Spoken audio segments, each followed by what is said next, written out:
pretty much everybody knows the newest Batman versus Superman: Dawn of Justice trailer came out, and New World, Doomsday, yeah, I'm not happy about a lot of it, especially the speaking of colons, it's like Zack Snyder pulled this right out of his ass. It's not great. It's like wait, are you telling me you had high expectations for this movie? No, but I mean, at least I kind of did. I'm sorry, I kind of did. It's weird. Well, actually, no. He kind of sort of did with the theories. And if everything that's been presented in the trailer so far has been meant to be straightforward and not like it's not hiding anything, like Ben Affleck is Batman, is Bruce Wayne, Jeremy Irons is Alfred. They're all just the same characters, but the same universe, same characters, but different actors. Then I'm gonna hate this fucking movie. I think this movie is gonna be shitty because I don't understand. I don't understand why Mark Zuckerberg is like Luthor. I don't understand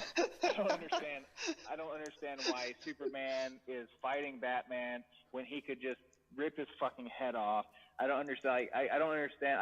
I'm not interested at all. But if it turns out at the end of this movie that Ben Affleck is not Bruce Wayne, that Bruce Wayne is fighting Bizarro and Lex Luthor behind the scenes, gathering the Justice League, and at the end it turns out that Ben Affleck is actually Deathstroke and turns into a different character, and there's this huge plot twist with the Bizarro Superman and all this shit, I'm going to think this is the best fucking movie ever. Yeah, all the things we talked about last time, like the crazy conspiracy theories and stuff that would make it interesting, they pretty much just blew it all away in the trailer. They were like, no, it's Bruce Wayne. Nope, Doomsday's in it. Nope, there's a lot of stupid one-liners. And it's like, I watched Man of Steel, and I hated that movie. I hated Man of Steel with passion. There was so much. If you like it out there, that's okay. That's good for you. You just have horrible taste in movies. No, it's just, I will say this about Man of Steel. Man of Steel, I went into it really, really wanting to love it, and I still didn't at the end of it.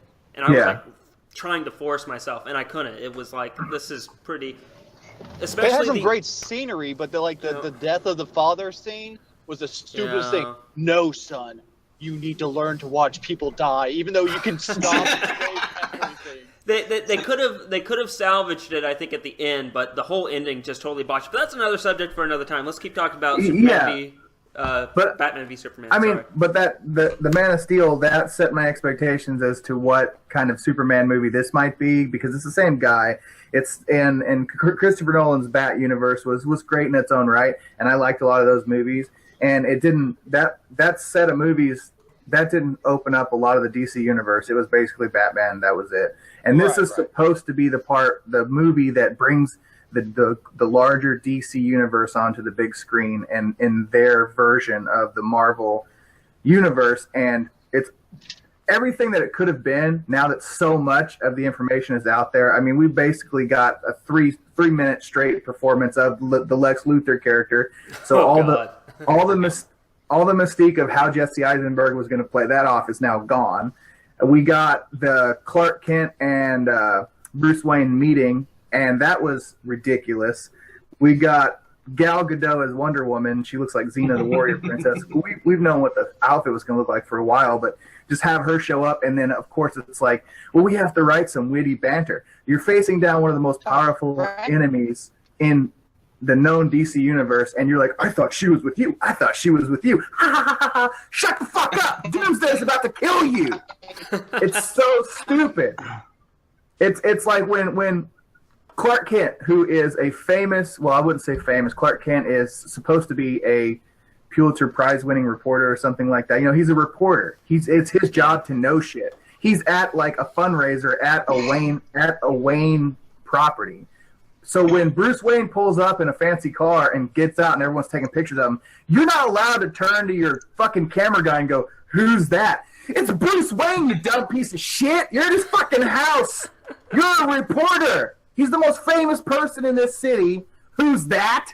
Why write that bullshit? I don't understand it.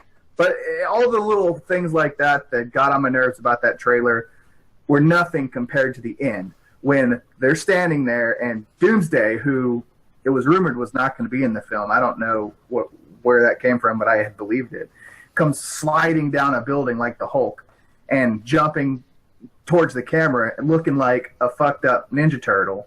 And then they pull back and it's like Batman. It's like Batman with a shotgun, Wonder Woman and Superman are all now standing next to each other when just 15 seconds earlier they were punching each other in the face. It's like you give away the basic plot line of, and of course it's you ruin the concept. You're basically saying, oh, they're not actually going to fight each other. That's not you. There's no more hint of that. It's here's Doomsday. Right.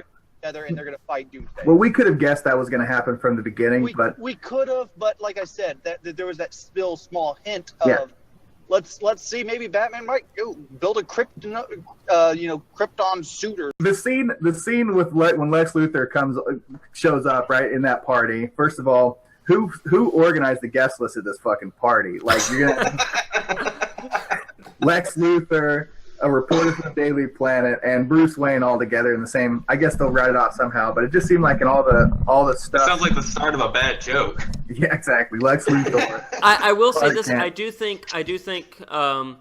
Not to spoil much, but I think there is kind of like because Lex owns his company, Bruce owns his company, so they would know each other. If they were in business together, I guess. But the main thing is that a lot of the trailer hinged on like quippy one-liners and stuff like that. And the one one-liner that I actually thought worked okay was when Bruce Wayne and Clark Kent are talking to each other, and they're sort of like Bruce Wayne's sort of bagging on Superman, or Clark Kent's sort of bagging on Batman, and Bruce Wayne goes, "Maybe it's just the Gotham in me, but I got something against clowns dressed as freaks or something like that." Yeah. And freaks run around dressed as clowns. And the way that conversation takes place when it's supposed to be a first meeting, just from that trailer, even though that was a good line, it's like they already know that the other person is Batman and Superman. Yeah, it's like kind of felt like that too. That's like the first time they meet where Clark Kent doesn't even know who he is when he gets out of the car, but when they're talking to each other, it's like he already knows he's fucking Batman. Like it just seemed like it was way too knowing, and it might not end up in the movie, but who's that Batman-looking motherfucker? It also might have been. I have X-ray vision. I can see through the cowl. I know you're Bruce Wayne. Like, I was gonna say that, and that goes back to the little before this main trailer was released. There was a little short teaser trailer where they show Superman taking Batman's mask off. Yeah, I didn't like that either. That was like, what the fuck's going on? But I will. What were you gonna say? Sorry. I was going to say something about like the one-liner that really irritated me, and maybe you guys already talked about it. I went through a bad spot, but the one where he's like, "Is she with you? I thought she was with you." Oh god. Right. Yeah. Oh my god, that was so fucking retarded. I was like, really? Shut the fuck up. Just stop talking.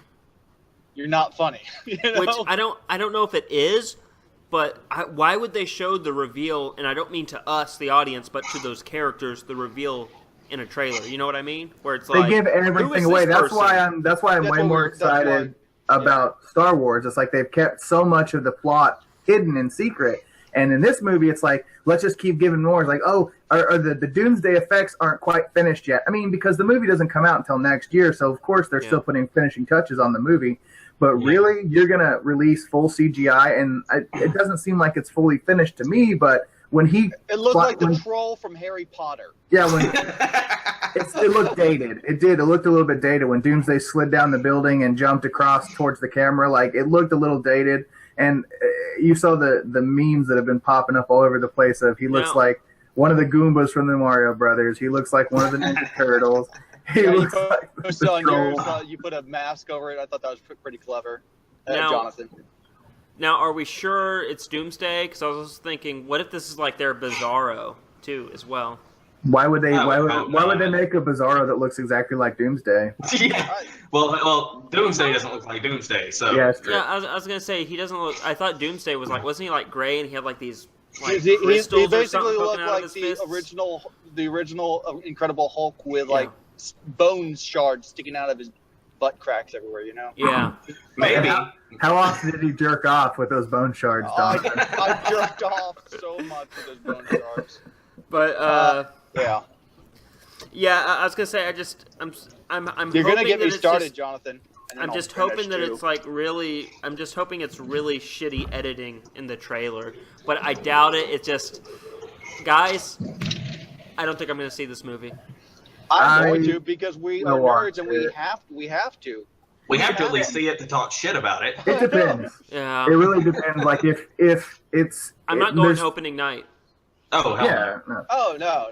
If there's tepid like critical agreement that it's watchable, I'll go watch it. Yeah. They are so desperate to copy the Marvel universe. They are scrambling Yes. over themselves to get this shit out when it's like, you know why Marvel was successful? They did the slow burn. Let's do an Iron Man movie first, and then an Iron Man 2, and do little hints at what we're going to do next. But work brick by brick, piece by piece. Let's build this all up and Yeah. take our time. Where DC is just like, let's just put it all out there now. The You know? faster Well, we that- yeah, get, that's- the faster we get them all on the screen together, the more money we can get quicker. Yeah, And that's what that Oh, makes yeah. that's what makes that one-liner I was just talking about Wonder Woman so hilarious, because this movie's called Batman versus Superman. But don't forget now, Wonder Woman's in it, and fucking Doomsday, and The Aquaman too. Aquaman's in it. Yeah, right. Yeah. And so it's just like, let's just throw them all in there. Just do it, you know? yeah. They're Justice not- League Part 1. Before, It's not a slow build like you were saying, Sean. well, yeah, it's a different strategy. They've said in several different press releases and stuff that they're not copying Marvel; they're doing it their own way, and blah blah blah. But the problem is just the whole thing I talked about. Like, it's studio driven. Like, the properties aren't owned by a central agency that's kind of watching over the entire process and has a 20-year plan. But I just I was going to say something else about it, but I forgot what it was. I guess it was. Sorry. Would you I say guess- would you say DC is not in control because Marvel's in control of the story? Do you think DC isn't in control of the narrative, the movie studio Green is? Lantern. Green Lantern. There you Yeah, go. I mean, Marvel. The difference was, like, when Marvel was making movies, they were Marvel Studios making Marvel Studios movies Yeah. for their own properties. This is Warner Brothers. I mean, Warner Brothers owns the rights for Batman and Superman, Yeah. and they're a studio. Like, I'm sure DC has a production company that's helping out and overseeing and stuff. But I think Warner Brothers, the big studio, is the creative control of those characters right now. Yeah. And I think that's the main crux of the problem. Probably.